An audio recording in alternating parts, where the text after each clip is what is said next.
বিসমিল্লাহির রহমানির রহিম কয়ে টান দিচ্ছে বলে ৩-৪ জন এক জায়গায় বসে। সমাজটাকে মাদক মুক্ত করতে গেলে ক্রিয়ার কোনো বিকল্প নেই। ক্রিয়া, স্টাডি, লেখাপড়া এই দুটোর সমন্বয় যদি হয় তাইলে এই সমাজ থেকে মাদক নিয়ন্ত্রণ সম্ভব। আমরা সকলে এক হয়ে মাদকের বিরুদ্ধে কথা বলতে পারি। অনুষ্ঠানের সভাপতি এবং সাংবাদিক তাওহিদ হাসান সহ এলাকার গণ্যমান্য ব্যক্তি ও ছোট ভাই বিজ্ঞান যারা আছে সবাইকে আসসালামু আলাইকুম। আমরা আসলে মাদক একটা ক্যান্সারে পরিণত হয়েছে।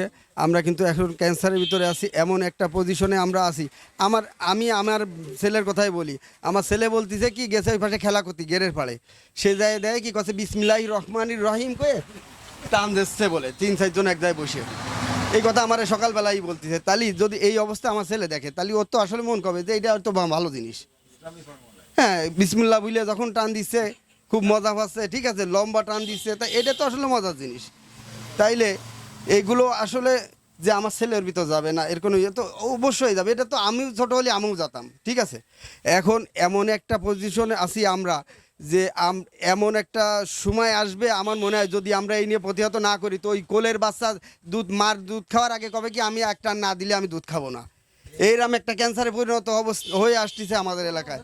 এই জন্যে আমাদের অবশ্যই মাদক বিরোধী আন্দোলন করে মাদকমুক্ত সমাজ, মাদকমুক্ত এলাকা, মাদকমুক্ত দেশ গড়ার প্রতিশ্রুতি নিয়েই আমরা মনে করি আমাদের অল থেকেই মনে করেন আমাদের দেশটারেই মুক্ত করব। এরকম একটা আমাদের উদ্যোগ দেখে, আমাদের মানসিকতা দেখেই মনে করেন যে সারা দেশের লোকই এইভাবেই মনে করেন পদক্ষেপ নেবে। সেই ধরনের পদক্ষেপ যদি আমাদের মানসিকতা থাকে, এই ধরনের যদি মন মানসিকতা আমাদের থাকে তাহলে আমাদের কমিটি করে লাভ আছে। আর যদি আমরা ওই লোক দেখানোর জন্যই মানুষ আমরা করি, দেখছি কি অনেকে আছে স্বার্থ হাসিলের জন্য করি, এই ধরনের মানসিকতা যদি আমাদের ভিতর থাকে তাহলে আমাদের দরকার নাই। আমাদের যারা যুব সমাজ আছে এদেরকে আমাদের খেলাধুলায় আবদ্ধ করতে হবে। কারণ আমাদের ছোটোবেলায় আমরা কিন্তু খেলেছি ক্রিকেট, ফুটবলে বিকেলবেলা হলে আমরা মগ্ন ছিলাম। বাচ্চাদের ক্রিকেট ফুটবলের ব্যবস্থা করতে হবে, তারা খেলাধুলায় মগ্ন হোক, স্মার্টফোন থেকে দূরে নিতে হবে।